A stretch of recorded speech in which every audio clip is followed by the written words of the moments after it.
വിപുലമായ സ്വാതന്ത്ര്യദിന ആഘോഷ പരിപാടികളിലേക്കാണ് നമ്മൾ കടക്കുന്നത്. മുണ്ടക്കൈ ചൂരൽമല ദുരന്തം, അതിന് അതിജീവനത്തിന്റെ ഒരു താങ്ങ് നൽകുന്ന സ്വാതന്ത്ര്യദിനമാണ് ഇക്കുറി നമ്മൾ ആഘോഷിക്കുന്നത്. ദുരന്തത്തെ അതിജീവിക്കണമെന്ന് പറഞ്ഞുകൊണ്ടാണ് മുഖ്യമന്ത്രി പിണറായി വിജയൻ സ്വാതന്ത്ര്യദിന പ്രസംഗം പൂർത്തിയാക്കിയത്.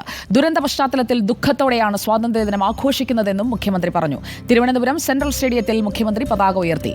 മുഖ്യമന്ത്രി സായുധ സേനാംഗങ്ങളുടെ സല്യൂട്ട് സ്വീകരിച്ചു.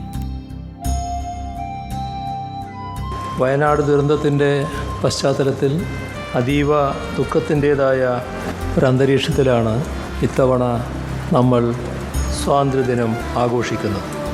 കേരളം മാത്രമല്ല, ഇന്ത്യയാകെ ആ ദുഃഖത്തിൽ ആഴ്ന്നിരിക്കുന്ന ഘട്ടമാണിത്. എന്നാൽ വിഷമിച്ചിരുന്നാൽ മതിയാവില്ല, നമുക്ക് അതിജീവിക്കേണ്ടതുണ്ട്. നാടിൻ്റെ പൊതുവായ അതിജീവനത്തിനായുള്ള കൂട്ടായ പ്രവർത്തനങ്ങൾക്ക് ഊർജം പകരുന്നതാവണം ഇത്തവണത്തെ സ്വാതന്ത്ര്യദിനാഘോഷങ്ങൾ. ജില്ലാ കേന്ദ്രങ്ങളിൽ മന്ത്രിമാർ പതാക ഉയർത്തി. നിയമസഭാങ്കണത്തിൽ സ്പീക്കർ എൻ ഷംസീർ ദേശീയ പതാക ഉയർത്തി. ഉരുൾപൊട്ടൽ ദുരന്തഭൂമിയായ ചൂരൽമലയിൽ സേനാ വിഭാഗങ്ങളും പതാക ഉയർത്തി.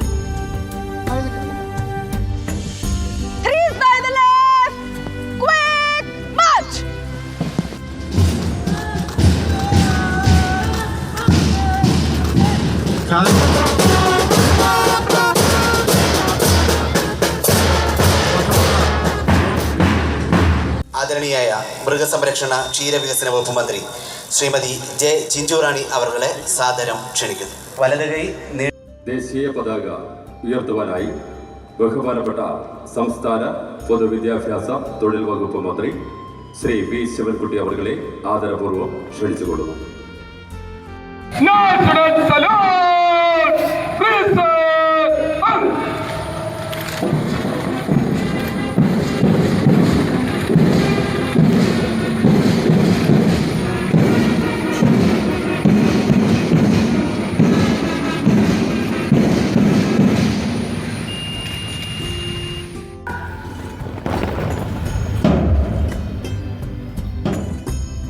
സ്വാതന്ത്ര്യത്തിന്റെ നിറവിൽ ആഘോഷങ്ങളിലൂടെ കടന്നുപോകുമ്പോൾ നമ്മുടെ ചുറ്റുപാടുമുള്ളവരിലേക്ക് കണ്ണോടിക്കാം. പാരതന്ത്ര്യം മാനികൾക്ക് മൃതിയേക്കാൾ ഭയാനകം എന്നാണല്ലോ. കൂടുതൽ വാർത്തകളിലേക്ക് നമുക്ക് പോകണം. Fight for justice